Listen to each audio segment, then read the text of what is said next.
Hello, Salt Lake and rest of the world. Godless Revolution, Episode 3.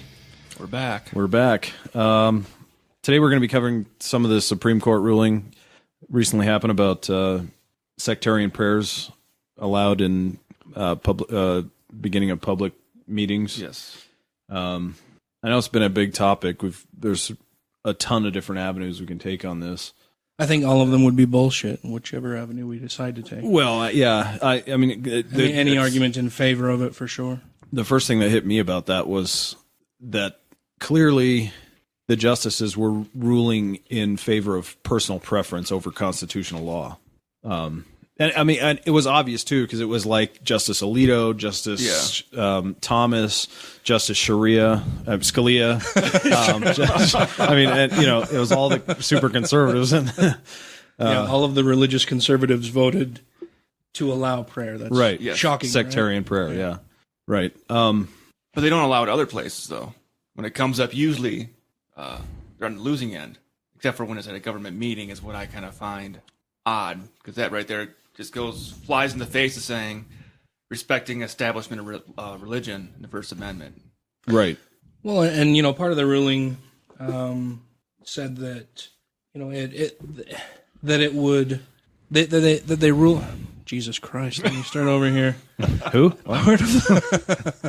So part of the ruling indicated that the reason, or part of their justification for ruling the way they did was that they didn't want the courts to be adjudicating or interfering with what people choose to do at their town meetings, right? That they would leave it up to the individual towns, and that they didn't want to have to go through line by line and have people submit their prayers ahead of time and make sure that they weren't religious, or that they didn't favor one religion over any others necessarily, or were delivered in such a way that they would be exclusionary for other religions. The easiest way around that is to just not fucking allow it. Right. Yeah.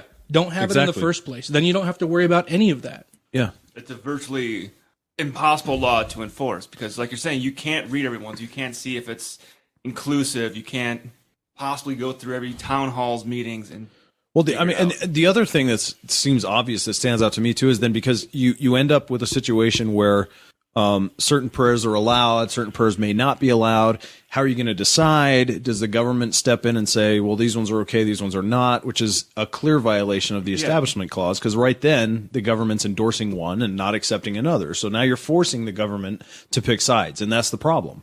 So you just stay neutral. You don't fucking allow any of them. Well, and the way I read the ruling was, that they like I said, wanted to make sure that, they didn't want to have to go through all of these prayers ahead of time and make sure that they weren't derisive to any other religions or favored any one specific religion more than the other, and that they wanted to be an equal representation, that they wanted to basically mirror the local populace and whatever else. And that's all bullshit. I mean, it doesn't matter if it's mirroring the local populace or not. It shouldn't be allowed in the first place. Right. Right. I mean, you're going to end up with minority groups in local populaces anyway. Populi? Populaces. Right. And then my the broader point that I was kind of touching on there is that, they say that they didn't want to have to, have the local townships go through the prayers ahead of time and everything, because they didn't want to, they want to make sure that they're not, being overly dickish in their prayers or saying, my religion is so much better than yours or anything. But at the same time, then now they've set themselves up to, they've basically opened up themselves for a whole lot more work down the road, where other groups will say, I'm not being represented. Yeah. I'm not, they've read, and they'll have to go through and say, well, out of the last 100 prayers that were offered at these town meetings, 90% of them were all Christian related, or for a specific sect of Christianity. And, and I've done a census throughout our town, and I've found that, 11% of the population is not Christian. And so these aren't representative of the population, because 90%, 90% of them were Christian related. And there are at least 11% of us out here who aren't Christian. Right. I mean, that's bullshit. They've basically just opened themselves up for a whole lot more lawsuits. Or you're going to end up with, we've been completely diverse this whole time we've done it.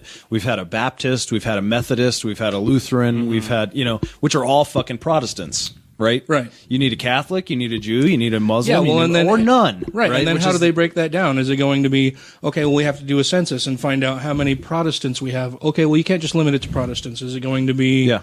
Lutherans and whoever else, or is it going to be Catholics? And Right. who is the one who's then going to have to adjudicate all of that now? Yep. Well, you've already seeing it. We're seeing it happen right now in Florida with the guy that wants to do the satanic prayer at Right. the city council meeting. And I haven't heard anything yet whether or not they're going to allow him to do it or not. But like they're saying with that, if they do not allow him to do it, that just breaks the rule they just passed. Right. It breaks. that's a It breaks discrimination, yeah. Yeah. It is a clear violation of the principles that they set to define in the ruling. Yeah. It was a really terrible ruling. The really telling thing about the ruling was that even the justices who ruled one way or the other, either in favor of prayer or rejected the notion, they couldn't agree on why on either side. That not everybody would sign on to the majority position, not everybody would sign on to the minority position. They all, not all, but several justices had to offer their own reasons for why they voted one way or another, because they weren't going to sign on with the majority or minority positions in and of themselves. Right. And I fall on the side of what David Silverman had to say in response to this, which was that there's I think what we're going to see is this sort of unlikely ally situation with atheists and minority religious groups in this situation. And actually, David Silverman said that it may raise some eyebrows among some atheists working with religious groups to fight against the ruling, but that's what we have to do, not only to organize the atheists, but the Satanists, the Scientologists, Muslims, Jews, and Hindus. And we as atheists have the responsibility to urge them and to push them to get them in there to get their prayers, either to expose or to eliminate the discrimination, altogether. And I'm totally on board with that. I mean, even if it's just to prove a point that you have to accept our prayers, it's not like some senators have been saying that this is strictly Christian prayers. It's strictly a Christian country. So Prayers are only allowed for Christians. Right, which is what Any we Christian know. prayer is allowed. We know they're moving toward. That's the end goal. And then how do they determine who's a real Christian? Most Christian denominations don't believe that Mormons are Christians. Yeah. So, according to this guy who's saying that only Christian prayers will be allowed, will that be Southern excluding Baptist? Mormons? Protestant? Well, and there are even stories of people who get so strict about that definition that the church on their block is the only Christian church on the planet, or that the one church on their block that they have been going to for the last decade is too liberal now, and we need to do this in our home because we're the only true Christians. Only the Westboro Baptist Church are true Christians. Yes. Right, exactly. That's the point. So, government neutrality is clearly the best position to take on that. But So I don't know if you guys noticed that right after that ruling happened, they had I can't remember what he was right now, a Buddhist gentleman came in to do the opening prayer at a Senate hearing or Senate meeting. Oh yeah, well that was the video that started circulating shortly after the ruling. And that video was actually taken, I believe, in 2012. Okay. And there was a Christian organization who showed up knowing that this person was going to be delivering a prayer, and they had a huge problem with it because he obviously wasn't a Christian. So they all showed up and started heckling him while he started trying to while he was trying to deliver his prayer. yeah, You can hear the second person, like the female voice in the background, started doing an actual Christian prayer. Right. And they're hauling the Trying to first do it guy out, over telling the it, marshals to yeah. come in and restore order. Yeah, that whole and that's what's going to happen time and time again all over the place now because of this ruling, where they could have simply done away with any of that and just said no prayers are allowed during these meetings. You can do the Pledge of Allegiance. That's Yeah, I mean, if you want to pray in your homes, in your car, before the meeting, whatever, that's fine. Don't have any type of government sanctioning of sectarian prayer. That's why ridiculous. I don't think it would have been a bad idea to say, hey, we'll take a moment of silence before. That's if you want to pray, go for it, but nothing. You're not out loud telling them. if you're not on the clock. But I mean, I don't even have a problem with 80% of the people who are planning on attending the meeting getting together in the parking lot before everything starts to, and fucking praying to Jesus or Zeus or whoever they fucking want. But then as soon as you get inside that building, don't expect a public official to be presiding over the invocation. Mm-hmm. Right. That's all I'm saying. Yeah. You're free to do whatever you want on your own time. Yeah. That's my thing. I do take a little issue. Fred Edwards, the national director of the United Coalition of Reason, said that in response to David Silverman's talk about cooperating with minority religious groups, said that I think we're about as united as we're going to get, and I don't agree with that at all. I think there's a huge margin for mobilizing non-theists, atheists, humanists, and minority groups to overcome yet. I think we've only seen the very first steps of the possibilities of what the minority groups can do. Well, and I'm not familiar with what Fred said. So he was saying we're as united as we're going to be like ever, or all of these different groups are as united as we're going to be, or... Yeah, he went on to say there are good reasons why atheists and religious minorities may not come together. But I only have a snippet of that. Well, and typically discussion, typically that line is drawn when atheists extend their arm to a theist group and say, we'd like to help you with something, and the religious group says, no, we don't want any help from you dirty atheists. Sure. Okay. Well, but I mean, we see that all the time. Right. And it may come down to a situation where things get worse before they get better. And when things are good, they can reject us all they want. But when push comes to shove, and the 80% of the Christians in the country are united for one purpose, and that is to fucking strip the rights of everybody else and form a theocracy, I think we'll see some mobilization. Well, yeah, I mean, even here locally, we've seen the LDS Church try to align itself with, more conservative, more mainstream Christian religions. Yeah. In seeking, their religious freedoms that are somehow being denied to them. They don't seem to understand that religious privilege isn't the same as religious freedom. Correct. Yep. Until you see someone being locked up and thrown in prison for just praying, that's the only thing they did. And that's when you can start saying my religious freedom are being taken away. Well, I mean, this goes back to the pre podcast conversation we were having. I referred to Matt Dillahunty, where he talks about theists are the bullies in the schoolyard beating someone with a stick, and then you run out there and take the stick away, and they claim oppression, because they don't get to beat you with the stick anymore. This is the kind of attitude they're showing. You're being a bully by not letting me be a bully anymore. Yeah, exactly. Right. And that's what we're seeing. I think we're going to see a lot of mobilization. I think we're going to see a lot of, like I said, unlikely allies with other minority groups. I think.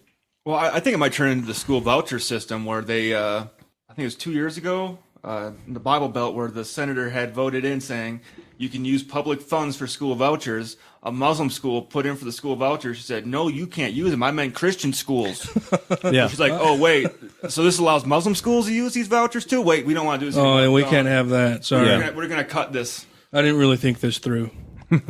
Yeah. And it strikes me as, and I'm not huge on hyperbolic rhetoric, but it does strike me a little bit as kind of an American Taliban type mentality.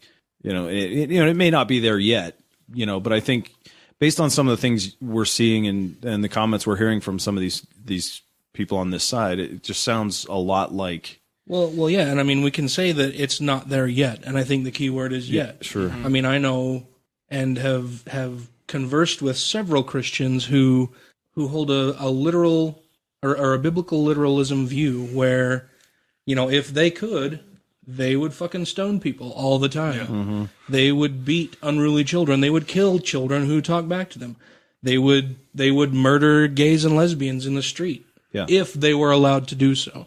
It's just that because it's not legal to do so, they're not. Yeah. They don't want to end up in prison, but if they can work toward a day when that is possible, fuck yeah, they'll do that all the time. Well, it seems evident to me that that's the outcome.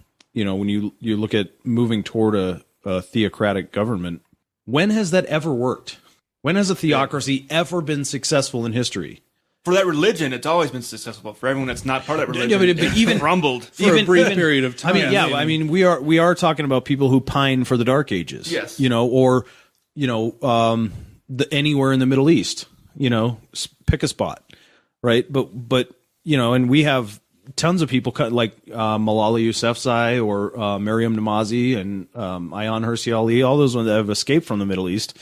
How fucking terrible that living in a theocracy is. Salman Rushdie. Yeah. They have to spend the whole rest of their lives in hiding. Looking over their shoulder, Looking over their if somebody's going to come out of the dark and try to cut their head off. Right, exactly. Which, I don't know if you saw that video of that Christian in Syria this week. No. The one there was I know new was it the one that got executed? Yeah. Was it I'm trying to remember. I saw a picture of a. Yeah, they had him by the hair, and it was, convert to Islam or die. Yeah. And he sort of did, and they cut his head off anyway. But this is what they want for the That's world. the Inquisition. Yeah. Right, which is exactly what we see in the Middle East now, is Christianity 600 years ago, but like they always say on the Atheist Experience, they've been dragged kicking and screaming into modernity.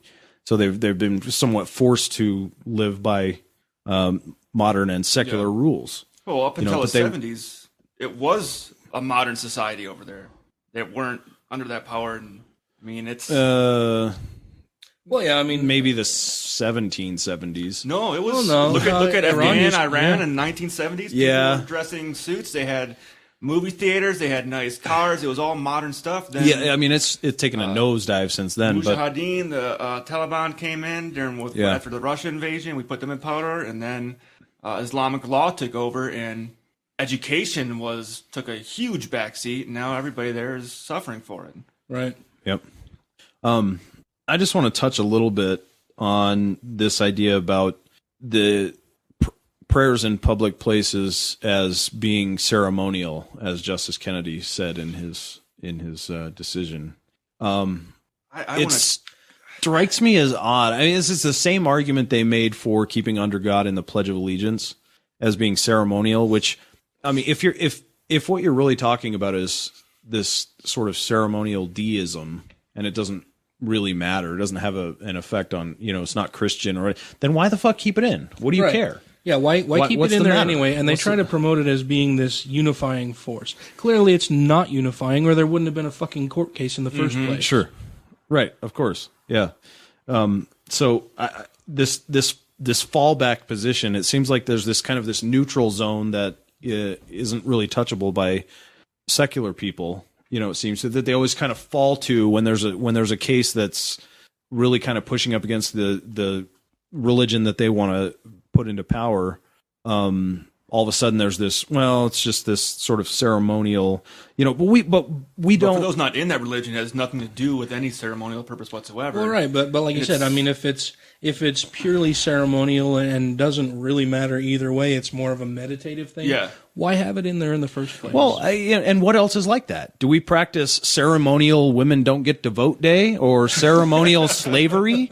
We don't do any, just because it's historical doesn't mean that, we get to, fall it's back in into keeping with tradition and is largely just ceremonial that I have black slaves in the backyard. Yeah. Sure. Yeah.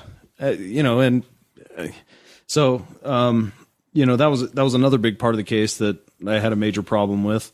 But I guess I think bottom line for this is, for me at least, is that there's a lot of cases that come up here and there.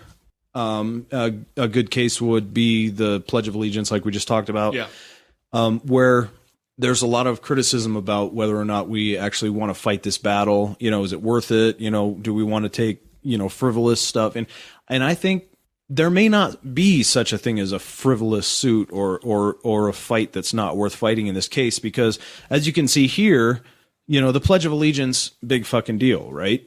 Except It's been changed twice. Well, except for when the Supreme Court is going to fall back on that same argument in a case where it talks about sectarian prayers in public places.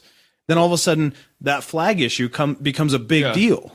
Well, if you're right? going to fall And back so, on that and say it's a tradition, our Pledge of Allegiance had, without the word God in it, is a new thing.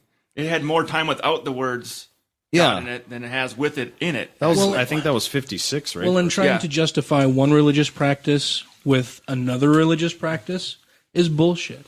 Yeah. I mean, that's a horrible argument. You can't say, oh, well, we're only doing this because, it's a religious practice that we've always done. So fucking what? Mm-hmm. It doesn't matter if you've always done it or if it's been a tradition or something that has happened for X amount of years. It doesn't fucking matter. If it's against the law, it's against the law. Right.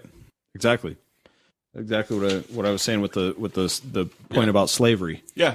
During the Emancipation Proclamation, there were many that senators that probably said, no, I want to keep my slaves. I've always had them. It's the way it works. Sure. Yeah, those don't want change. Huge argument from tradition there.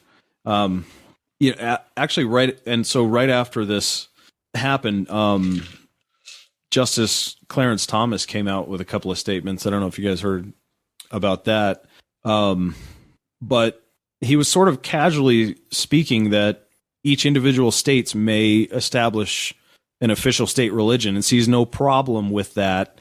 With any individual state making Christianity an official state religion, sees no problem with that. Yeah, how fucking crazy was that? Yeah, I did read that a little bit.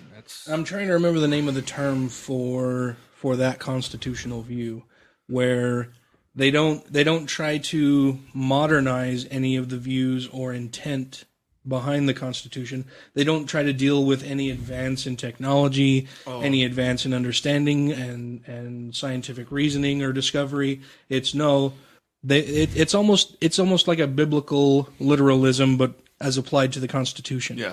Where this was perfect when it was put in place and can never be changed. Okay. At first, I thought you were reaching for dominionism, but you're actually talking about something more modern than that. Right. I remember you brought it up last week when we weren't on. Yeah, and I'm trying to remember the name of the term for that view, but it's something that Clarence Thomas and Scalia both adhere to. That the Constitution was created perfect and can't really be changed, or should only be changed through dramatic and really wild and pressing things that have happened. Which is totally ironic because both of them voted on the side to totally obliterate the First Amendment in this case and say, fuck the Constitution. You can pray to Jesus all you want. Let's Jesus up the whole courtroom. Yeah. So in that sense, they're being completely inconsistent. Well, it's another case of I'll recognize whatever Constitution or part of the Constitution I want to recognize, like I'll recognize whatever part of the Bible I want to recognize. Right, which is exactly how they're used to intellectualizing things. But this goes back to the very first point I was trying to make, that they're making decisions based on their personal preference and not on the constitutional law. Right. Well, and they're making it based on the religious privilege that they've held their entire lives. Right. They seem unable to put themselves outside of any religious views that they may have and focus strictly on the letter of the law. Yeah. Yeah. Their religious views color everything that they do. It's impossible for them to separate the two out, which is, in my mind, really ironic because there is supposed to be a separation. That's their job. Right. Which, by the way, while we're talking about this, all the men's rights activists or misogynists out there that think that women shouldn't be in positions of power or judgment over any other, go look at the numbers of who voted for what on this particular issue and see who was actually objective on this particular court case. It was all fucking misogynistic men that voted against this, and all the women fell on the right side of this. Yeah. Just an aside. Yeah. Well, and and I kind of get tired of this dichotomy of, you have to be an ultra feminist or men's rights activist kind of guy. Sure. And I think that basically just sets both sides up to look for things that they can be offended by. Yeah. You pour through every Facebook post and comment and blog entry and news article that you possibly can to try specifically to see any offense that could be given on either side. And I think that's stupid.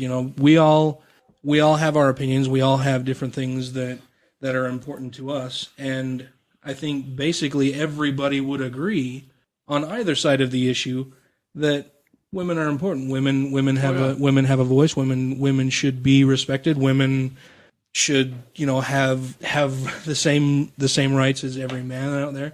It really bothers me when I see, you know, the ultra feminists out there. Basically, I saw one post from somebody a few months ago, basically saying that, you know, any type of penetrative sexual act is rape. That's fucking crazy. Mm-hmm. I've never heard that one before. That's Yeah. Consensual too, or just yeah. everything. Yeah. Yeah. That kind of stuff kills me. Okay, well, yeah, and so I didn't mean it quite, you know, to that level of extremity, but I just meant, you know, I know there's a certain group of non-believers that are men's rights activists, and I just happen to strongly disagree with that movement, and so I just kind of wanted to call them out. Is all. I wasn't, you know, necessarily that, you know, just say, hey, take a look at this. You know, if you're one of those people that believes they shouldn't be in positions of power. Well, guess what? There are all of them on the right side of this particular issue. So, I mean, I would hope that the atheist community is a little more, you know, like the humanist thing, like talking earlier, saying that equality for everything. It doesn't matter. Doesn't matter your sex. Doesn't matter your race. Whatever. As long as my opinion's always been, you can perform the task and you can do the job just as well as anybody else. Guess what? Sure, you can do it. Typically, their views are based on a confirmation bias fallacy, and so I'm just trying to call that out. Oh, yeah. Just say, hey, look, you know this. I mean, I work in a very male-dominated field, so Sure. I kind of see, you know, a lot of testosterone goes around as a firefighter. So and I'm kind of on the opposite end of it. I'm like, you guys are all. So after this came out, this ruling, we were kind of expecting, you know, some significant movements toward the open door and maybe some backlash. But I happen to find this particular article by a gentleman named Al Bedrosian out of Virginia Yes. that wasted no time in making a complete ass of himself and trying to push everything that he could through that open gap that the Supreme Court left. He's an elected official from Virginia, and he made a few comments that I thought, well, he made a lot of comments that I disagreed with strongly. I'm debating. I want to read the quotes from this guy. I think he needs a voice. I think Go I ahead. think we need to do. He's a breadwinner. Yeah, he's so a group that lost the U.S. Supreme Court case over prayer at public meetings and recent comments by Virginia elected official illustrate the risk of allowing such sectarian invocations, which is exactly what we were worried about. What does this guy sound like? I don't know. What You mean does anybody he have know? an accent? Well, I don't know. I think we should give him a voice, but I don't know what. I believe Christianity is the only religion that matters. Apparently, Forrest Gump is what Forrest he sounds like from Virginia. He was from Georgia or someplace. I don't know. We can go with that. I don't know if I can do that. Where's he from? Virginia. I don't know what that sounds like. They all. I think Virginians have a little bit of an accent. I think they do, but I don't know what it is. I'll just Bit of a drawl. I worked with one guy from Virginia. He sounded slow all the time. slow. Not against Okay, anybody all in right. Virginia. I'm just saying I only worked with one guy, and that's the only experience I had with him. Okay, Maybe I'll he was just slow. We'll Maybe just he go was with just it. slow. All right. So he says, the freedom of religion doesn't mean that every religion has to be heard. And he sits on the Roanoke County Board of Supervisors. If we allow everything, where do you draw the line?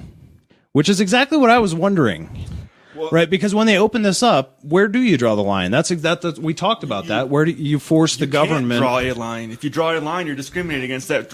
Whatever's Right. after that line. Okay, so moments after this came down, we started to see the Christians who had constantly been in power see the exact problem we've been predicting. Well, this guy's coming from the same point of view that a lot of people have been coming out and saying. His point of view is basically he's not saying it outright, but he's basically saying this is a Christian nation. So basically, his line is drawn after Christianity. Christians get it, you don't. Is where I see him drawing the line. I've heard a couple Right. of our senators even say it, going, "This country's a Christian nation. We weren't. Buddha didn't come here. Islam didn't come yeah, here. Roy Moore. This is Jesus came here. This is a Christian nation. Yeah, that's so Roy Christian Moore. prayer is allowed in this nation." Yeah. He. Jesus came here and then made the mistake of allowing immigrants. Yeah. Right. God, what a short-sighted bastard he was. No kidding. Well, he couldn't really be a bad. He had two dads, right? Technically, It's hard he to is be his own dad. Yeah, well, yeah, kind of hard to be a bastard. It's like that if "I Am My you Own have- Grandpa" song. I Yeah. don't know if you ever heard that one or not. Oh yeah. I'm my own grandpa. Yep. So you mean Joseph and God as his two fathers? Is that what you mean? Joseph Smith. Oh no, Not Joseph Smith. Sorry, you threw me there for a second too. I was like, wait, Joseph No, Smith no. was his dad? What? No, yeah, okay, sorry. Or is it God and the Holy Ghost are his dad? The Holy Ghost is not. Is, Well, that's why you got the Trinity, but some people believe the Trinity are three separate. Where I'm like, how can you believe they're three separate? Well, Mormons things? believe that too, but the Mormons believe that the Holy Ghost has never had a body. He hasn't yet had a body. I always Christ figured and God the Holy have. Ghost was Jesus after resurrection. Nope. That's what I always thought of it. Well, not according to Mormonism. Yeah. But, Well, not more. Well, I grew up in Catholic country. Yeah, yeah, That's okay. how it was. well, I can't explain the Trinity for this. Forget it. nor can I- any Catholic that No. I've ever Yeah. spoken with. I've heard it going different ways where people believe the Trinity is all the same person, or the Trinity is three separate. You got God, Jesus, and the Holy Ghost are three separate entities, Well, it's like water. It could be liquid or gas or ice. but not at the same time. Yeah, not each molecule. No. I dated a girl whose family was very, very Catholic. Very devout Catholics. I mean, would go every week, sometimes twice a week, and do the whole Catholic calisthenics. And, you know, I asked her parents to try to explain the Holy Trinity to me. And this is me at 19, I think. And Asking a wondering, legit question. yeah, asking a legitimate question like, please try to explain the Trinity to me because I just don't fucking get it. Yeah. And I think they tried for about an hour and failed miserably. Like at the end of the hour, it was just, well, maybe if you were Catholic, you'd understand. Yeah. Well, but I'm not, and so I can't. And how do you ever expect that anybody would believe anything like this? It was an abysmal failure. Maybe that's why they don't have missionaries. Well, Yeah. in Wisconsin, you'd see Trinity Lutheran Church everywhere. So Trinity is a huge part of it, and they can't even Yeah. tell you. It's in the name, and they don't even know what it means. So this guy goes on to say, after the High Court ruling 5-4 that legislative prayer did not violate the constitutional prohibition on government establishment of religion, that he would not vote to allow non-Christians to deliver any invocations. So, He would not vote to allow any non-Christians. correct. Okay. That sounds like a government endorsement of one Yes, specific sure religion to does. me. Yes. It sure does. And then he goes on, I think America pretty much from founding fathers on, I think we have to say more or less that we're a Christian nation with a Christian ideology. You sound like Elvis with a sandwich in his mouth. That's exactly what I'm doing. I'm not a voice guy. I just this guy sounds like such an idiot. I had to do something for him. So if we're a Christian nation, then I would say that we need to move toward our Christian heritage, he says. So my first question when I read that was, how is this guy an elected official without he's never read anything, obviously. I mean, other than the Bible. Well, and so I watched this great interview with Lucian Greaves, not the one that we watched earlier on the show we watched prior to the podcast. But it was Lucian Greaves, basically in kind of a little. It ended up being a mini debate with this state representative, and I apologize, I can't remember the state that this representative was supposed to represent.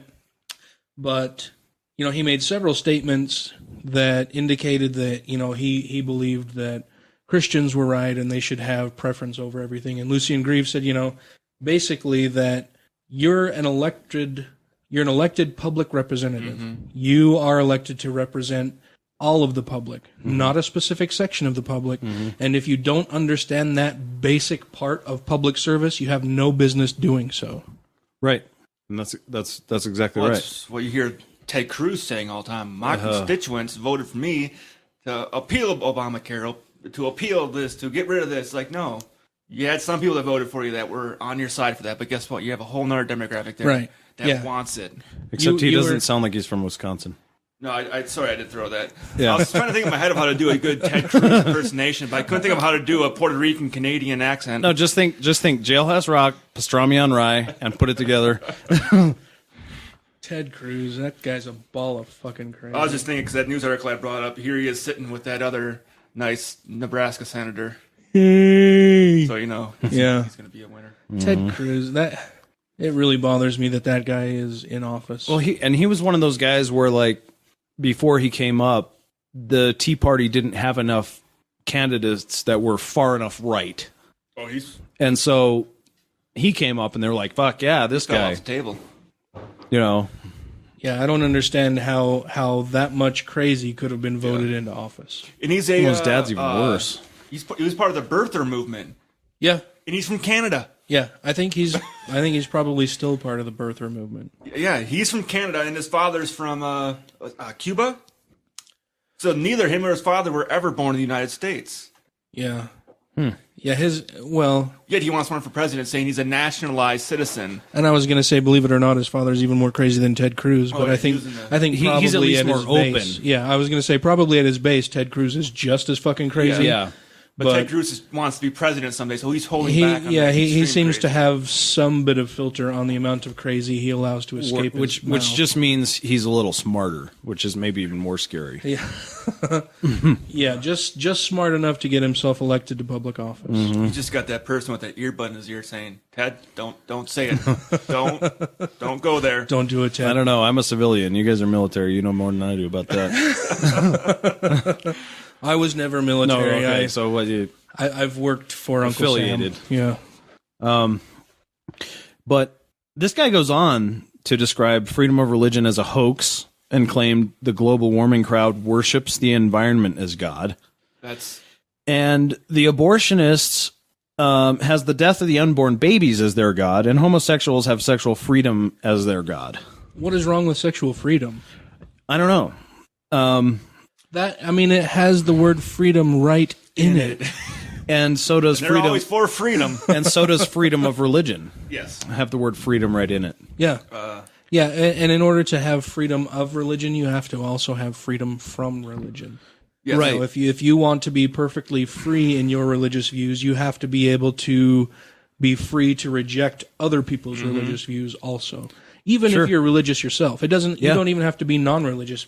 Even if you are of any faith at all, you still have to have the freedom to reject other people's religious views. You have to. I think you have to be willing to take the criticism of it. I mean, I'll take any. I don't know how you. Well, people criticize atheists all the time, but it's not on our beliefs or was saying we have our lack of beliefs. But I think if people knew more about how atheists go about, I guess, analyzing a situation or thinking about the environment around them, they realize it's might be more common than what you think, but there's no God involved in it. Well, yeah, I mean that kind of comes down to how do you determine truth? You know, how do you determine what is true and correct? And What I was real? raised with. Yeah, exactly. Whatever my parents believed. Yeah, see, he tried it. Yeah. And Why is it that whenever we think someone is stupid, we automatically jump into a southern go drawl? with that southern drawl because Hey, we're not the only ones that do that. Do you think people movie in the Hollywood does it. Come on. Do you think people in the South are like, and one time I was talking to this dumb motherfucker, and he was like, well, actually. They start talking like a Yankee. It would be that'd be a good like Saturday Night Live skit. That actually would be some Catholic guy from Brooklyn, and then like some. If I were to Southern- raise a counterpoint to your objections, this Then guy I was was such a all like, dumbass. "You're He said, dumbass." "Yeah." That's freaking funny, dude. I don't know. I've never thought of that. I think. I don't know. I don't know if it's just been. This guy actually is from Virginia, which is why I'm doing the Elvis in the middle of a sandwich accent. Yeah.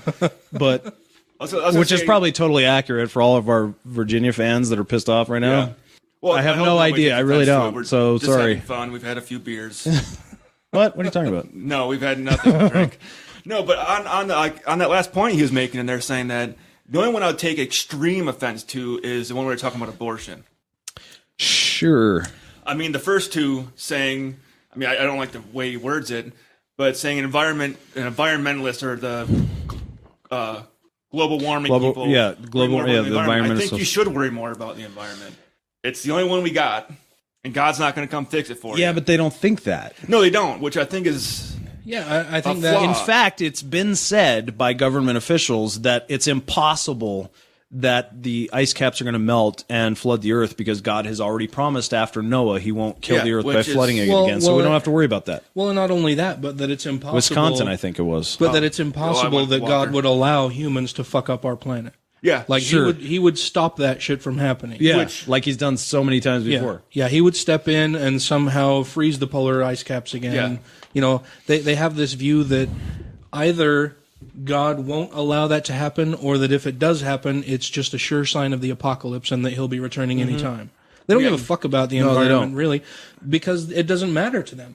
Either Jesus will fix it, or it won't be fixed, and Yeah. that means Jesus is coming back. Hallelujah. Well, when you live for eternity, who cares, right? I know a lot of people do the talking point saying, well, it's going to happen anyways. Well, yeah, there are cycles that this planet goes through, but the fact that this cycle is coming way earlier than any other cycle has come before, I mean, there's a slightly predictable pattern on how these cycles work. And that we shouldn't do peaks and anything to try bottoms. to slow or stop it. It's just... No, but right now fuck we're it. Let's we're start speeding it the burning fuck up. everything we can, you know. Yeah. And that's the other thing too. I've heard a bunch of conservative assholes say things like, "Earth Day. Well, I'm gonna go and start up my Earth Destroyer 5000 and My- let it run all day long my and turn giant on diesel every light truck." in the house and Yeah. stupid shit like that." Just to be, yeah. But this guy continues. He has actually been quoted as saying, "The real battle is keeping the name of Jesus as Lord.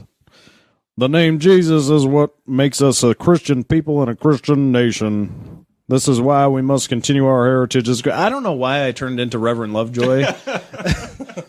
Everybody knows. And then he goes on to say, "Our heritage is a Christian nation and remove all other gods." Well, that's because that's what Christianity says. There's no God before. Sure, but he's already objected to this. Oh, yeah. to the sectarian issue, right? That's why he brought this up in the They- first place. He you know, They think that this is a win for them to have strictly Christian prayer. I mean, you even heard him come out and say this. Basically, what he's saying right here is, we won the battle. We are allowed as Christians to pray however we want in public meetings for as a government official, but that's exactly what this they're is. because- denying the freedom of religion for everyone else to have the same. and that's how I option took to it too. pray. This guy's totally he's peacocking right now about this. He's peachrasting about his victory right now. But you know, the second that these same Supreme Court justices allow gay marriage throughout the entire United States, they're going to be activist judges.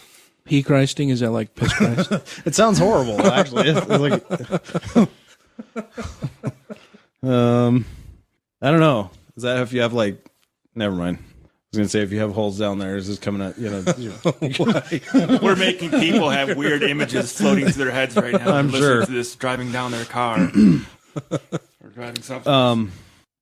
So this is a guy who intends to do while he's in this position as county supervisor somewhere in Virginia, where he sounds like Elvis eating a sandwich with Reverend Lovejoy. That was a bad And- trying to do Elvis.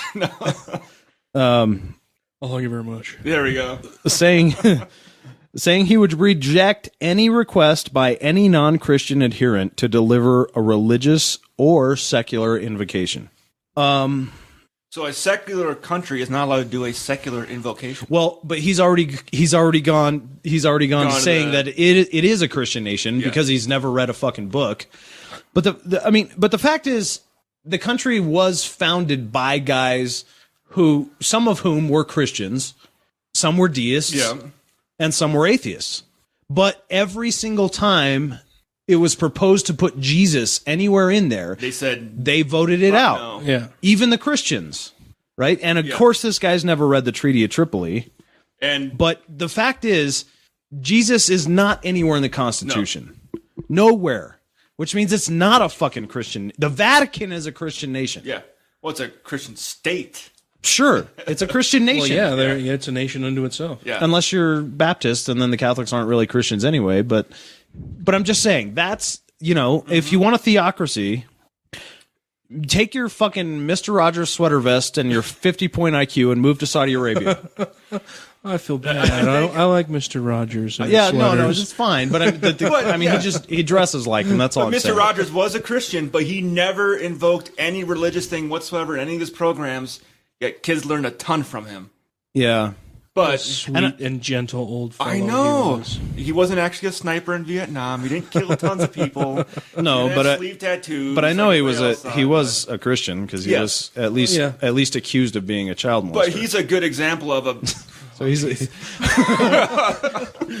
But as far as a person that I would say that would go as far as to be someone in the public who is a very much into the Christian religion, not having to spout his personal beliefs on the show, but was very educational and taught Not children using- yeah. good lessons as Not using having it. to use God as a reason. Yeah, for not it. using his show as a platform Yes. to promote Right. his personal religious beliefs.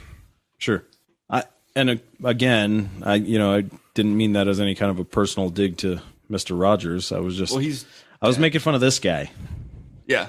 And as far as United States being a Christian nation, I know we talked about it in the very first show, and I think the next show. It's gonna just keep coming up. Well, next show is going to be it. I'm going to come in with the Iroquois Confederation and explain to you exactly how the United States was not founded on Judeo-Christian beliefs, and the word creator did not come from the Bible, and they do not mean a creator as in Jesus. I think you've threatened to do that before. I know. I did. This threat is I mean it this time. it might happen. aside from the first Americans argument, it's still a pretty difficult case to make based on just the Constitution. Yeah. I mean, even if every one of those guys was a confessing Christian of some kind or another, it would still be difficult based on the documents they left. And if they wanted it to be, in fact, a Christian nation, they would have used that. They would have used the Constitution as a platform to launch Yes. that. They idea. would have Jesus that shit up, Right. But they didn't. Religion is only mentioned twice in the Constitution. The First Amendment, where it says Keep it out of the government. government shall make no law respecting the establishment of religion or the free exercise thereof. And I'm trying to think I wanted to say 13th Amendment, but I know I'm going to be wrong on it, where it says no religious test shall be needed to hold office. Right. Which some states have actually gone over that and said, no, you must take a religious test and hold office. And those Hi, those have all- Texas. yeah. and Arkansas, but those have been reviewed. still have it. They have them on the books, but they blue can't, laws. Yeah, they can't Yeah. actually legally hold you to that anymore, but they're still there. They just haven't been removed. Well, they should be removed because you're not allowed to have Yeah. any laws that supersede the Right, go but against. I know there's a whole United thing. Constitution. You can get all this information from the Atheist Community of Austin, ACA. They have a whole thing about that situation. It's actually kind of a non-factor, really, but there are some states that It's still still it's on have. the books. Yeah, they're It's on the still books. a little- But so when this guy was asked about religious or non-Christian religious or secular prayers, as given his position on the board, he said that I would say no. You're turning into Kermit the Frog. I'm trying to. I don't care. You're I'm gonna sticking start to singing about rainbows. Hi ho, Kermit the Frog here. That does not infringe on our freedom of religion. and then he goes on to say that the truth is that you're trying to infringe on my right because I don't believe that. No. That's the exact point that we've been trying to make about the First Amendment and why this case should not be. That's basically him saying my religious freedom trumps your freedom. Well, of course, and we already knew that, which is why the government needs to stay the fuck out of all of it. Which Because we knew this was what was going to happen, right? And if it was Syria or Pakistan or You would've been any of wrong. those, then it would be Islam that would be saying Yeah. any non-Muslim prayer infringes on my right because I don't believe that. yeah. Like talking about that, kind of like in Egypt this past year when all the Christians were being murdered, the whole Christian community's up in arms, like, how dare they kill Christians? I'm like, this is an Islamic country. The Islamic Brotherhood is in Yeah. control of the country. It is a theocracy. This is what happens when a theocracy comes into Yeah. power, and they're not in favor of your religion. They kill you. Yeah, well, I mean, you've got to have a situation where all of the groups can have some kind of a voice.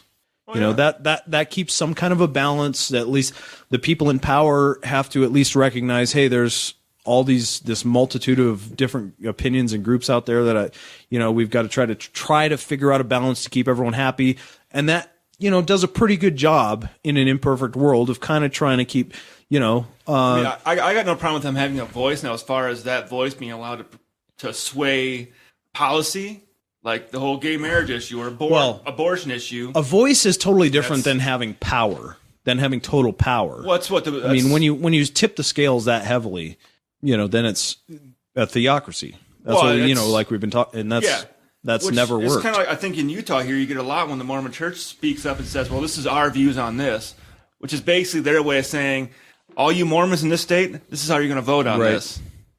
Yeah, why does the church have any kind of platform to say this is our view on this? And why would anybody give a fuck? Yeah.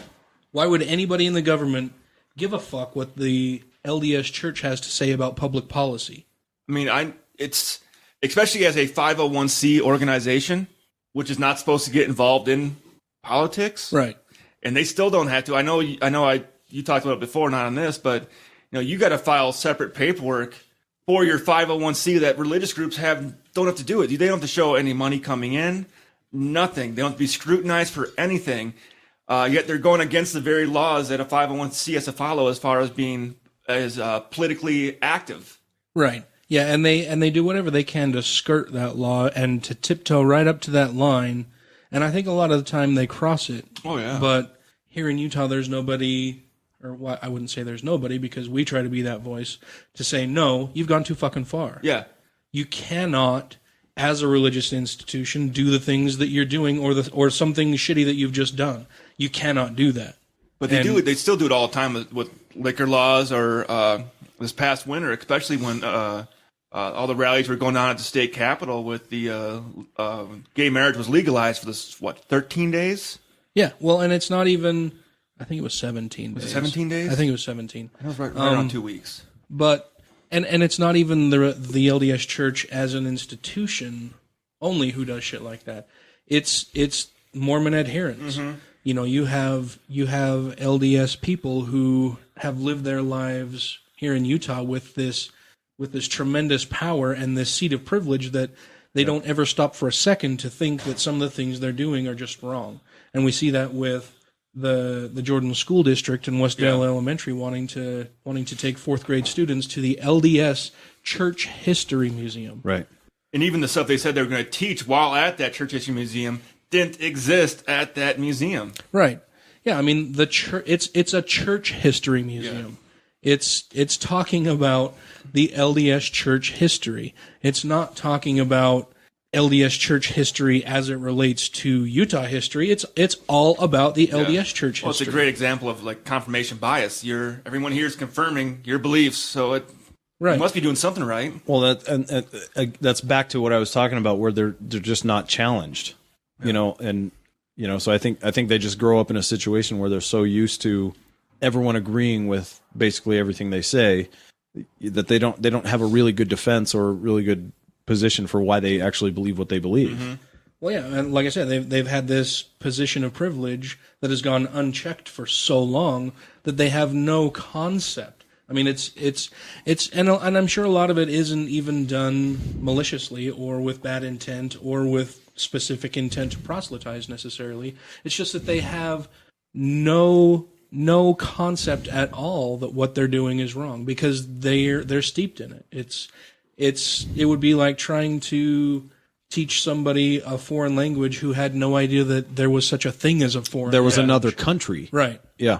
Yeah, they have no concept of it. Which, by the way, talking about other countries, if we have anybody around the world that's listening to this, please send us an email at godlessrevolution at gmail.com and give us a story so we can practice some non-American accent, because Well, and then going back to the LDS Church History Museum, I mean, if you go online to the LDS Church History Museum, which is history.lds.org, you can look at their list of current exhibits. The current exhibits that they have listed, they have 7 of them on their website right now.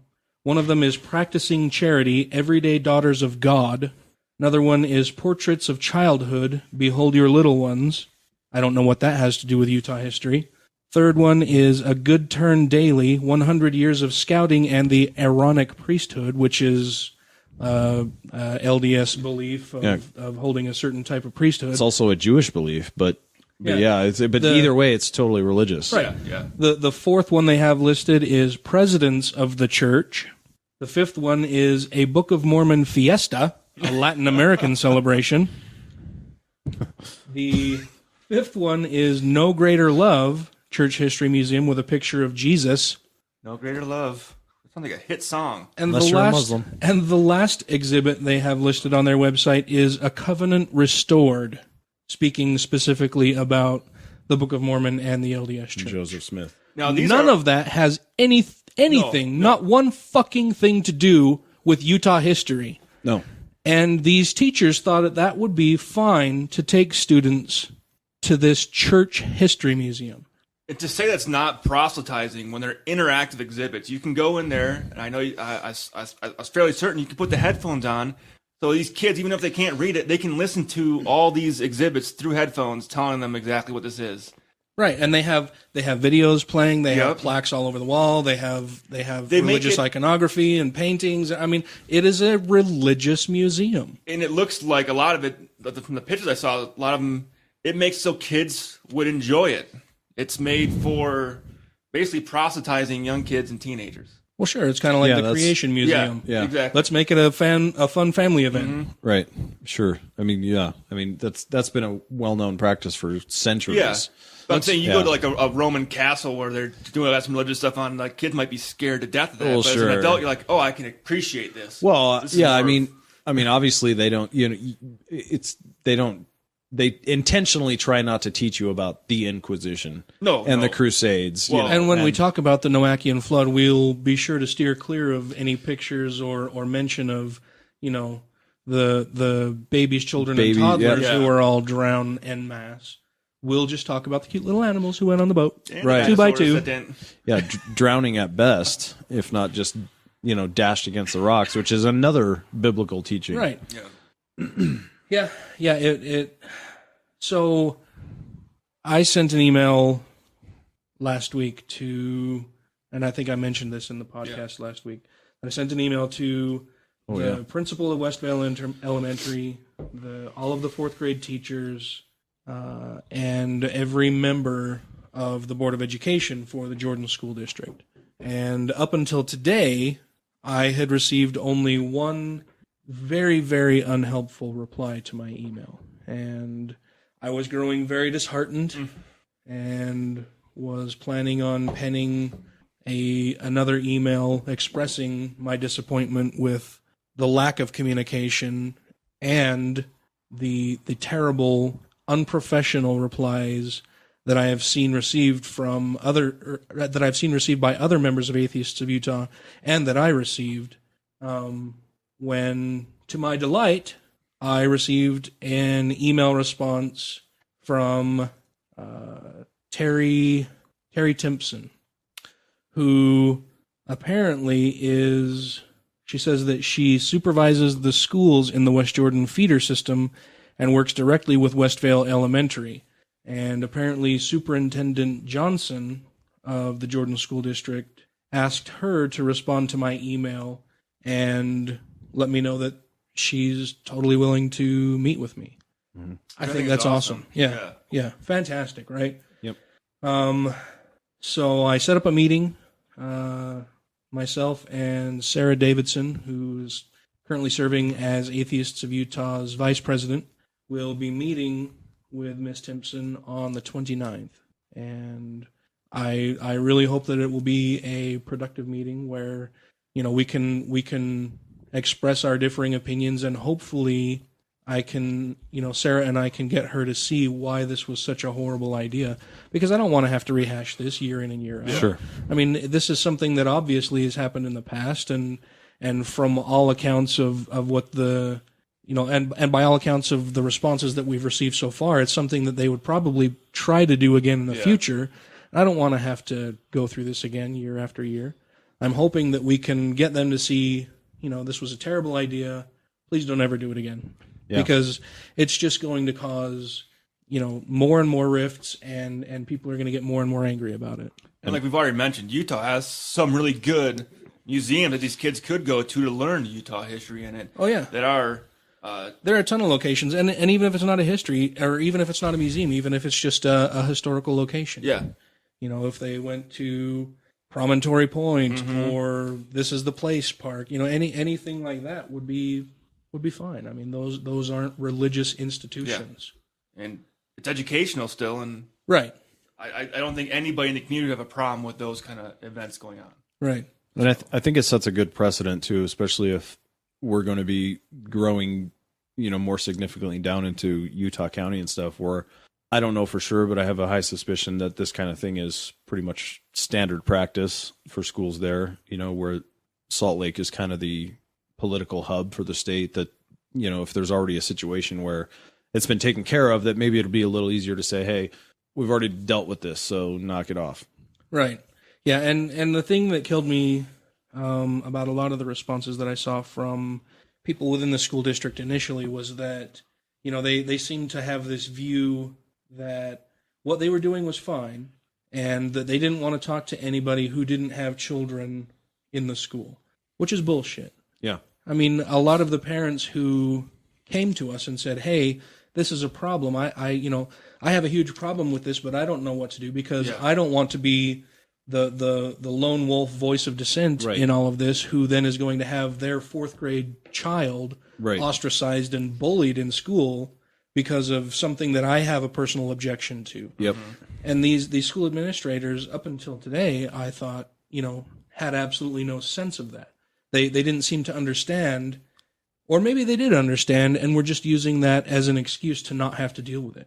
Well, if you don't have a kid here, then I'm not even going to talk to you, which is bullshit on its face anyway, because that school, whether I have a child in that district or not, receives state funds that I pay taxes on. Yep. And I should have a voice in what goes on there. It doesn't matter if I have a kid there or not. So anyway, I'm really looking forward to the meeting on the 29th. I hope it'll be productive. And it doesn't matter if you have a kid anywhere. Right. In any school district. Yeah, whether I had a kid or not, I'm still paying taxes to send other people's kids to school. It's actually those of us that don't have kids that pay more into those taxes than those that do have the kids. That's true, actually. Yeah. Yeah. I have another lovely tidbit here. And I spent the better part of the day deciding which of these ad hominem attacks I wanted to use in the introduction. And I think I'm going to go with this. Midwest soccer mom and part-time Sarah Palin impersonator Michelle Bachmann. My other option was I'm gonna puke. J.C. Penney mannequin impersonator. I wasn't sure which one, but I think I like the Sarah Palin one better. She does kind of look plasticky in the face. She definitely. Honestly, I have a hard time saying that that Sarah Palin is better than Michelle the one Bachmann. She's trying to be. I know. Yeah, I mean, Michelle Bachmann, to me, and maybe it's just, the volume of the ass-hattery things that I've heard her say, but she seems to be an endless font of stupid shit. Okay, and so not that Sarah Palin I was going to say, so Sarah Palin is what to you then? Because I wouldn't even consider Sarah Palin a politician. She never even served she never served one full term in office as Alaska senator or not Senate governor. Fair enough, but she spent more time walking down runways as a swimsuit model or beauty pageant contestant. Sure, but my which is my fine. thought process you can be a beauty was pageant queen if you want. That's fine. They're both kind of middle-aged, Tea Party members. They're Tea Partiers, not pseudo-intellectual, sort of over-the-hill ex-beauty pageant, repeating the same lines over and over. Pretentious Midwest accent. I think saying even kind of pseudo-intellectual is stretching it. Okay. Well, I mean, sure. I mean, yeah, granted, they probably don't know what pseudo means. That is Latin, right? So, is that the stuff that they use to make meth? I think it's sugar. Pseudo. See, so now you guys want to use accents. Pseudo free drum. You're gonna make fun of my That's in the freaking refrigerators. Elvis Gumby accent or whatever I was doing, but fine. Okay. So she, Michelle Bachmann, had a statement that tied a new women's museum, Oh yeah. to eugenics and the elimination, quote, of blacks. Yeah. What? Oh yeah. This was. How do Yeah. you draw that line? She's a Tea Partier. Oh, I look forward to hearing about this. This is great. During a House debate on whether or not Congress should appoint a commission to study how to move forward with building the National Women's History Museum, which, by the way, I think is a great idea, Yeah. Bachmann stood up and urged her colleagues to vote against the measure. Why, you might ask? I'll tell you. And I have asked. She said, quote, I rise today in opposition to this bill because I believe ultimately this museum that will be built on the National Mall and on federal land Yeah. will enshrine the radical feminist movement that stands against the pro-life movement, the pro-family movement, and the pro-traditional marriage movement, she announced. I didn't know the feminist movement was a huge part of the Okay. rights movement. So but my very, very I know they're first, in it. when I first read this, my very first objection was she mentioned the fact that it's going to be built on federal land and Yes. was in it goes opposition against to her religious views. why? Because she's paying taxes. She doesn't support her views. She doesn't want it to. I'm just saying these are all the kinds of It's, same issues that we have against the religious right that now she's starting to Well, understand. man, you see, this is a secular museum. Yeah, straighten me out. It Right. ain't got no Christianity in it. So therefore, this museum cannot be put on no federal land. Yeah. It ain't got no Christian in it. I'm sure that the vast majority of the women who would be honored in this museum were religious. So Michelle Yeah. Bachmann is fucking stupid. Well, There was one. I know there was one female that she was objecting to, yes. which had to do a lot with the abortion side of it, and I don't think she had anything to do with the gay rights issue or much of the other. I know she had to do something.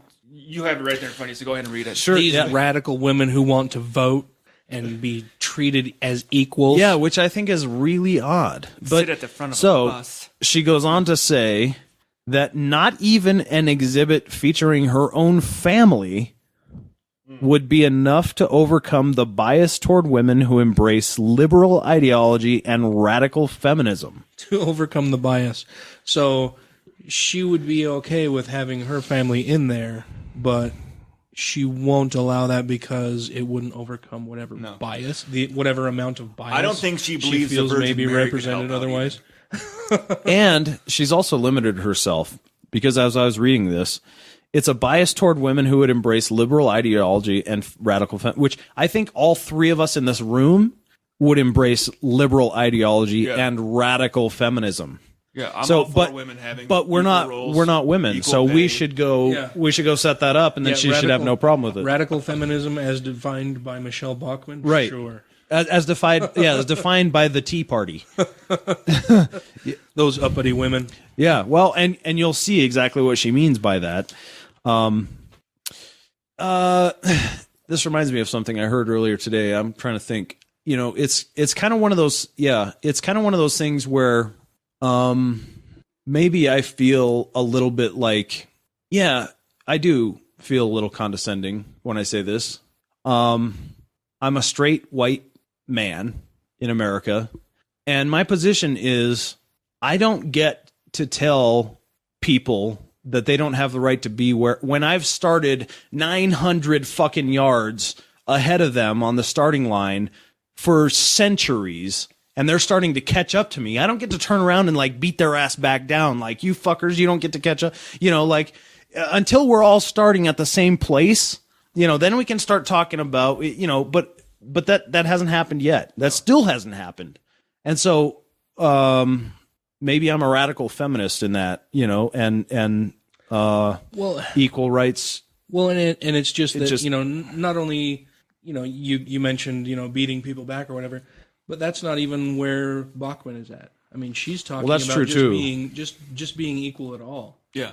You know, not the, you know, I hear conservatives all the time talk about personal freedom, They want limited government. They want, they want government out of things, unless it's something that, runs counter to their religious beliefs. Yes. Then, they get to tell people who they can be in love with, who they can have sexual relations with, who they can have sexual relations with, who, what they can do with their own bodies, what they can ingest, where they can go, how they can think, all of that shit. But they want limited government, which is bullshit. They want limited government, but they want to be entirely in your life. Right. Yeah, they want government small enough to fit in a woman's vagina. Right. Correct. Yeah. Michelle Bachman's is probably pretty tight, so it's a really small government. So I don't think anybody's going to go there anytime soon. Now I'm picturing Michelle Bachman's vagina. I apologize if you're listening to this right now and you're in my mind Michelle it looks Bachman's vagina. In my mind it looks like an old plastic coin purse. You remember those? Mm-hmm. My grandparents used to each have one of those. The old plastic things that if you squeezed it would open up. I remember that, but I refuse. I am.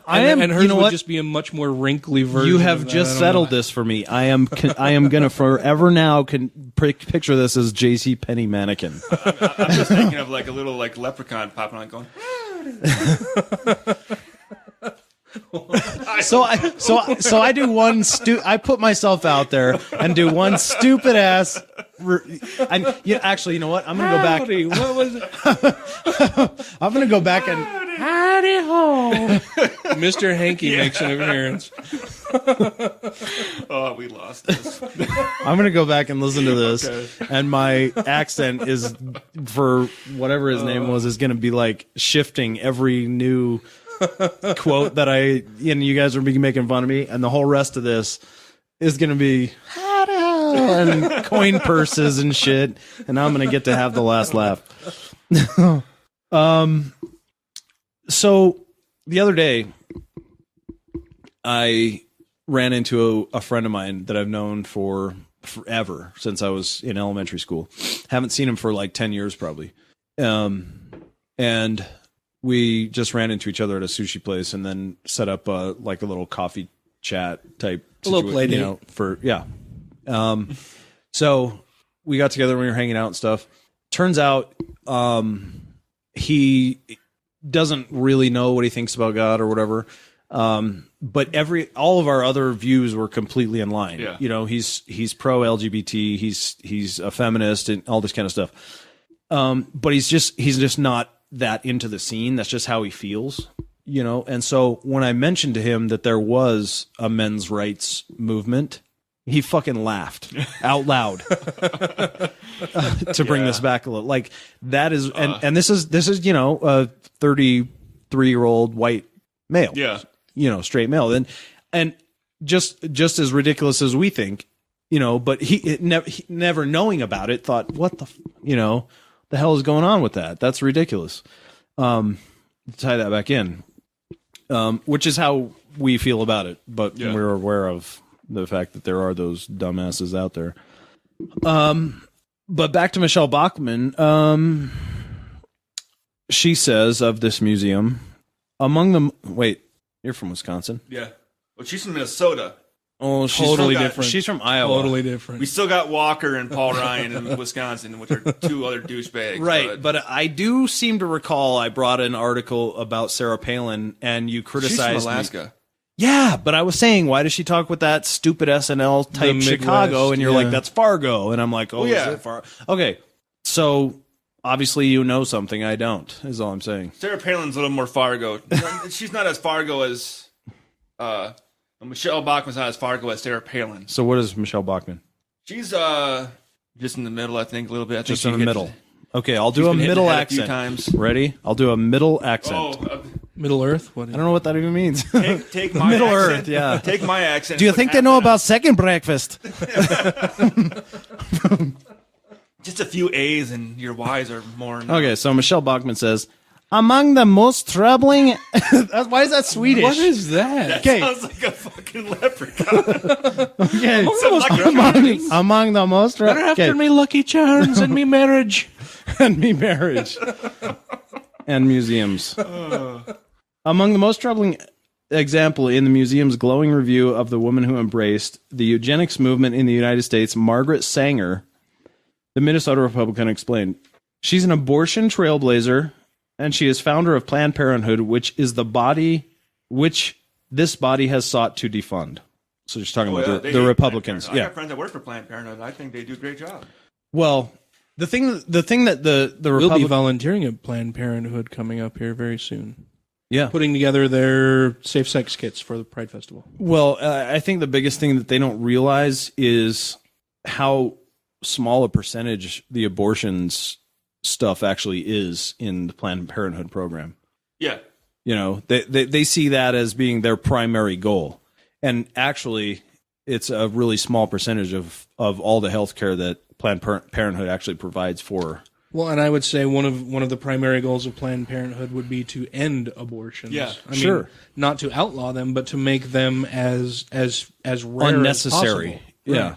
Yeah. You know, that's part of why they provide condoms for free and other types of birth control, so that, you know, dumb kids who go out and have sex don't end up getting pregnant and then, you know, needing to have an abortion. Right. Because let's be honest, at the age of 16, you're a little embarrassed to buy condoms. Right. Yeah. But she goes on.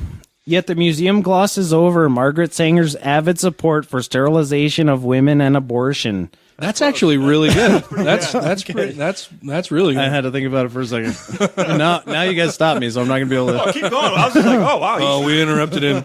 There's no leprechaun on that one at all. The elimination of chosen ethnic groups, particularly African Americans and classes of people. African Americans and classes of people. Yeah. Particularly those. That seems racist. She to me. says- Oh, I yeah, don't know. extremely. Oh, what? Tea partiers? Tea partiers? I thought she had also said at one point that abortion was a way to get rid of minority populations. I don't have that one. So I don't Saying actually that know. abortion, the whole purpose of abortion was to get rid of minority populations. Because African Americans use it more than anyone else. yeah, so it's a way to get rid of African yeah, Americans. those minorities, you know, they're the ones who are having all the abortions. Yeah. Oh, Michelle. Yeah. It's kind of funny too, though, because like globally, which is the only life we're aware of in the universe, white people are a huge minority, right? Like, Well, if you When you look at it Yeah, on a global like, scale. well, I'm just saying. I'm just saying. Asia and Yeah, sure. When you throw the entire world's population. Yeah, no, I know. I know what they're talking about, but I'm just saying. It just seems to me just a demonstration of the tunnel vision that the conservative right seems to I'd have. say if you look at minorities on an evolutionary basis, we would be the last ones to we're the last Yeah. skin tone Yeah. to be evolved because Right. we're That's right. Yeah, it seems that It was in Central Asia. Yeah. It seems that the bulk of conservative views are based on this myopic, microcosmic view of the world around them. You know, limited to myself and those dark people who live down the road. Yeah. Yeah. Now, to be honest, I grew up in the Midwest. It's not very racially diverse. We had a lot of Hmong people that lived Sure. there. Unlike Utah. Yeah, Right, unlike right. Utah, yes. Utah's even less diverse. Yeah, it's pretty bad here. Wait, what part of Wisconsin are you from? I'm from Oshkosh, Wisconsin. No way. Yeah, it's got the world's Oshkosh Bagosh. Oshkosh Bagosh, Oshkosh Truck, the Experimental Aircraft Association, which nobody knows about, but it's the world's largest air show. No, dude. It's Experimental Aircraft all Association. The EAA. overalls. Wow. Little- Look at you representing. Little I baby know. overalls. That's all I think do. of. See, now the thing is they're now in China. Although the original Oshkosh Bagosh factory was only about 2 miles from where I grew up. You could ride by at the old stone place, sitting there with it on it. I can remember going to the museum as a kid and seeing the exhibits for Oshkosh Bagosh. And So it was like a major employer for your town. it was Oshkosh Truck was the major employer. Oh, okay. That Oshkosh, sounds. I guess that's a little better. Oshkosh Bagosh isn't in Oshkosh. Oh, It's in like China. well, Now. now. Well, now, it was now. Okay. For the last maybe 30 All right. years, it's been in China. Wow. Yeah, me growing up in Wisconsin, I never saw What the hell does that mean? Do you know what that means? what. Oshkosh Bagosh. Oshkosh Bagosh. Whoa. Well, it's what are you wearing? Well, it's Oshkosh Bagosh. Bagosh? My gosh, it's Oshkosh. Is that really? Yeah. Oh wow. I could go through the history of how their overalls became, but I don't think Yeah. they want to hear me ramble for another hour. We're already at an hour and a half.